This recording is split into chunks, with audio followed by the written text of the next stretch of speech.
السلام عليكم، أهلا وسهلا ومرحبا بكم في حلقة جديدة من برنامج الصحافة الاستقصائية جمرة. اليوم سوف نسلط الضوء على عمل جماعة الإخوان المسلمين في عدد كبير من الجمعيات الخيرية هنا في أمريكا. طبعا بما أن عدد من القنوات والصحف العربية وكذلك حسابات في وسائل التواصل الاجتماعي تحاول استثارة الرأي العام بعاطفة مسيسة ضد قرارات السعودية الداخلية والخارجية، آخرها فيما يخص اعتقال رجل الأعمال المعروف وليد فتيحي. فاليوم سنسلط الضوء على الدكتور وليد وعمله السابق في جمعية بوسطن الخيرية.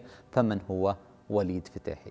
هو طبيب سعودي معروف وحصل على العديد من الجوائز في مجال الرعاية الصحية بعد عودته إلى السعودية، وكذلك حصل على جائزة أكثر الشخصيات المؤثرة في المملكة، وكان له برنامج تلفزيوني ومحياي يتناول فيه بعض الأخطاء الصحية والعادات السيئة في المجتمعات العربية. توقف البرنامج عن الظهور بسبب حلقة تلفزيونية من برنامجه تسيء للأسر في السعودية واستخدامه لطفلة بغرض التمثيل في مشهد مسيء بدون موافقة أبيها. تم عرض 7 دقائق من الحلقة، ثم جاء قرار بإيقاف بث الحلقة ومنع برنامجه من الظهور على تلك القناة. علاقة وليد فتيحي بأمريكا: عاش وليد فتيحي أكثر من 20 عام في الولايات المتحدة الأمريكية، درس في جامعتين ومن ثم تخرج وعمل في إحدى مستشفيات التابعة لجامعة هارفارد، وبجانب عمله كطبيب عمل في مجال الدعوة وقام بزيارة العديد من الكنائس لإقامة محاضرات، ومن ثم قام بتمويل مسجد تابع للجمعية الإسلامية ببوسطن، حتى أصبح أحد الملاك للجمعية ونائب للرئيس وأمين للصندوق، واستمر في هذا المنصب حتى بعد عودته إلى السعودية ب2 سنين. وليد فتيحي كما تذكره المصادر بأنه متأثر بفكر الإخوان المسلمين، وكان ينتظر منصب في تنظيم الإخوان الدولي، كونه متحدث لبق وداعم مالي كبير، وأيضا ظهور عدد من الأدلة تتهمه في علاقات مالية مشبوهة تعمل للتنظيم المصنف على قائمة الإرهاب، وأيضا المؤسسات الداعمة والخفية لتنظيم القاعدة وأسامة بن لادن مثل جمعية بوسطن الخيرية.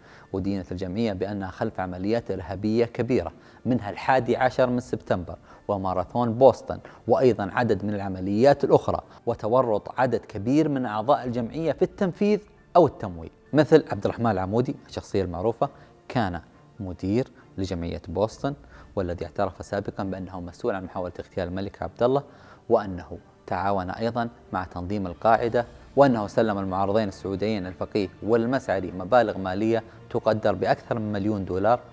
العمودي هو مسجون منذ عام 2004 ومحكوم عليه في أمريكا لمدة 23 سنة. يوسف القرضاوي كان الأمين العام للجمعية، ويعتبر الزعيم الروحي لجماعة الإخوان المسلمين، مطلوب دولي بتهمة التحريض على القتل. عافية الصديقي عالمة باكستانية كانت من أعضاء الجمعية، تلقب بسيدة تنظيم القاعدة، تم القبض عليها وحكم عليها بالسجن لمدة 86 سنة. عثر معها على خطط لتنفيذ هجمات واسعة في نيويورك، وكان تنظيم داعش أعلن عن نيته بتسليم عافية مقابل الإفراج عن الصحفي جيمس فولي، والذي قتل عام 2014 وقد تم تصوير فيلم بقطع رأسه.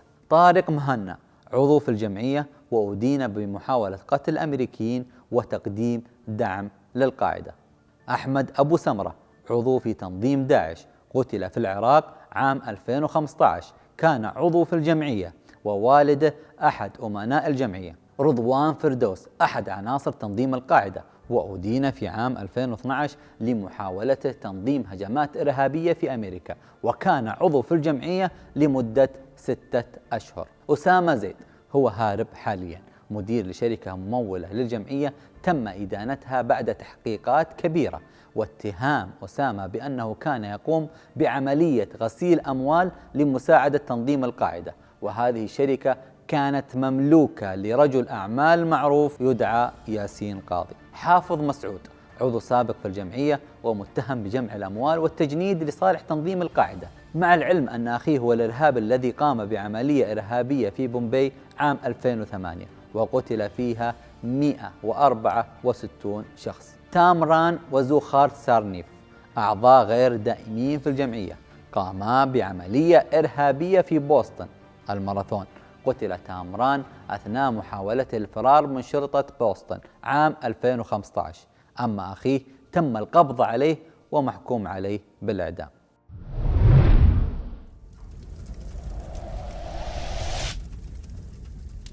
الأرض، القضية والتبرعات.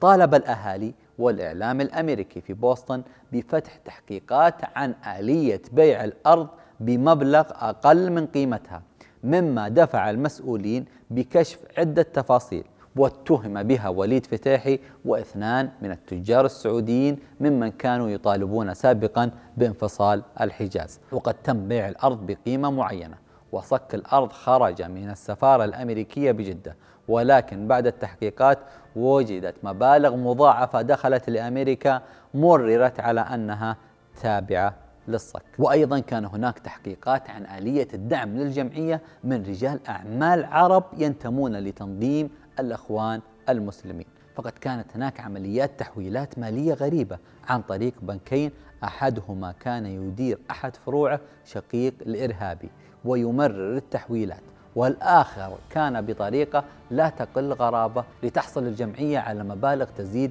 عن 17 مليون دولار دفع منهما فتاحي أكثر من $2 مليون. أما خالد شيخ محمد الذي اعترف أنه العقل المدبر لتفجيرات 11 سبتمبر والذي تم اعتقاله في عام 2003، فقد كان يقوم بجمع تبرعات من السعودية والكويت ودول الخليج على أساس أنها تذهب للفقراء في باكستان، ولكن بعد ذلك كان يقوم بتحويلها لحساب الجمعية في أمريكا. سبب عودة الدكتور وليد فتاحي إلى السعودية. في عدة لقاءات تحدث فيها الدكتور وليد على أن سبب عودته إلى السعودية هو لتعزيز المعايير الإسلامية في الرعاية الصحية، وقام بإنشاء مستشفى الطب الدولي بجدة. ولكن في الحقيقة أو كما يراها الإعلام الأمريكي أن الدكتور وليد عليه عدة قضايا بعضها لا زالت منظورة، لذلك فضل مغادرة أمريكا. هل طرد الدكتور وليد فتاحي من الولايات المتحدة؟ الحقيقة عكس ذلك. أول شيء أنا عضو مجلس أمناء في الجمعية الإسلامية في بوسطن ومؤسسين للجمعية. عضو سابق ولا لا زلت؟ ما زلت إلى الآن. والحمد لله هذا المشروع يعتبر مشروع مميز في أمريكا من ناحية أنه هو شراكة، أول شراكة من نوعها ما بين الجالية الإسلامية 50,000 مسلم في ماساتشوستس وما بين ما يسموها ببوسطن ريديفلوبمنت أوثوريتي اللي هي مدينة بوسطن لتنمية مدينة بوسطن. أي بس الجمعية مشهورة أو موصوفة بأنها مشاكسة أو عليها قضايا كثير. لا مو صحيح على الإطلاق، on the contrary عكس ذلك. ألم يتبنى مجلس العلاقات الإسلامية الأمريكية كير قضية الجمعية ويدافع عنها؟ نعم كان له مواقف قوية لأنه وجدوا أنه هذا يعتبر نموذج لابد أن يحيى، خاصة موضوع الشراكة ما بين المسلمين وما بين مدينة بوسطن. بالمناسبة الذي انتقد كذلك في ذلك العمدة كذلك إلى الآن العمدة الحالي كيف تدعم المسلمين، واستطاع الحمد لله أن ينتصر. أخيرا الدكتور وليد كان داعما لما يسمى بالربيع العربي، له عدة خطب موجودة أغلبها على اليوتيوب يتحدث فيها عن دعمه لما يسمى بالربيع العربي. وتشير المصادر إلى أن الدكتور وليد متهم أيضا بقضايا أمنية إبان حكم مرسي في مصر، وذلك عن طريق السفارة المصرية بالسعودية، في ذلك الوقت باستخدام نفوذ شخصية مقربة له كان بمرتبة وزير تم إيقافه مؤخرا بتهم الفساد. وفي 16/10/2017 أدانت وغرمت هيئة السوق المالية شركة مجموعة الفتاح القابضة بدفع مبلغ 283 ألف ريال بسبب تلاعب واحتيال في تداول لأسهم شركتين تابعة للمجموعة. هنا وصلنا وإياكم إلى نهاية هذه الحلقة، نلتقي بإذن الله في حلقة قادمة، في أمان الله. طلبت أنه تتخلى عن الجنسية الأمريكية، مقدم طلب الآن أنك تتخلى عن الجنسية الأمريكية. لا أنا ما طلبت لسه، لم أطلب ذلك بعد. في يعني يحق للسعودي انه يشيل جنسيتين؟ ترى انا ما ادري. انا عارف انه في عشرات الالاف موجودين. لا انا مو السؤال هل يتواجدون هنا. نعم. يحق ولا ما يحق؟ نعم والله يعني انا بالنسبه لي عشت 20 سنه في امريكا، هو شيء طبيعي عشان امارس الطب في امريكا ان يكون عندي الاقامه الموجوده فيها. وزوجتي ولدت كمان الاولى، يعني زوجتي في بوسطن في تكساس، فيعني معناها هي سعودية وانا اعرف ان في عشرات الالاف من السعوديين عندهم الجنسيه السعوديه والامريكيه. يعني مو بس انا يعني عشان الحالي لا. طيب على الحقيقه بالنسبه لي يعني لولا انه احساس الوطنيه انا ما اعود، لكن الدليل على الوطنيه هناك كثير من الناس لا يحملوا الا الجنسيه السعوديه، ولكن يعني انا بس عايشين اسال عن برا البلد. النظام، يعني علشان انا يمكن نعم. اخطط اخذ جنسيه عادي، يسمحوا لي هو في النظام ناس هنا في ناس اني انا عندهم- اخذ اصير معكم مع العشرات؟ في ناس آلاف؟ عندهم جنسيه كنديه وناس عندهم جنسيه اخرى. هو السؤال مش هذا، السؤال هل انت لا مش هذا السؤال، انا اللي احدد السؤال، انت تحدد الجواب بس.